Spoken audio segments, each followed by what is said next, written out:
جو دوسروں کے لیے درد کی وجہ بنتے ہیں، کسی نہ کسی طرح سے وہ تکلیف ان پہ پلٹ دی جاتی ہے۔ یہ میرے اللہ کا قانون ہے، مگر لوگ سمجھتے نہیں۔ جو کسی کے ساتھ زیادتی کر کے اپنے لیے عزت چاہتا ہے تو اللہ اسے اپنے انصاف کے ذریعے ذلت دیتا ہے۔ جب کوئی تم کو بے وجہ رلائے تو اس یقین کے ساتھ اپنے آنسو صاف کر لینا کہ زندگی کے کسی بھی موڑ پر وہ تم سے زیادہ روئے گا۔ بے شک اللہ تعالیٰ بہترین انصاف کرنے والا ہے۔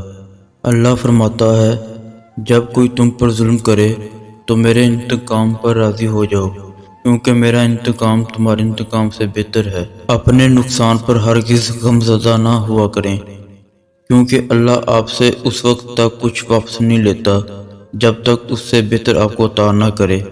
اللہ کسی کے ساتھ ناانصافی نہیں کرتا اور صبر کرنے والوں کو میٹھا پھل ملتا ہے۔ اکثر تب تک چلتی ہے جب تک پکڑ نہیں ہوتی، اور میرے رب کی پکڑ بڑی سخت ہے۔ ظالم کو اللہ مہلت ضرور دیتا ہے، لیکن کیا تم نے سنا نہیں؟ اس کی پکڑ بہت شدید ہے۔ اللہ نے انسان کو دل دیا ہے، مگر اس کا سکون صرف اپنے پاس رکھا ہے، اور فرمایا یاد رکھو دل کا سکون صرف اللہ کی یاد میں ہے۔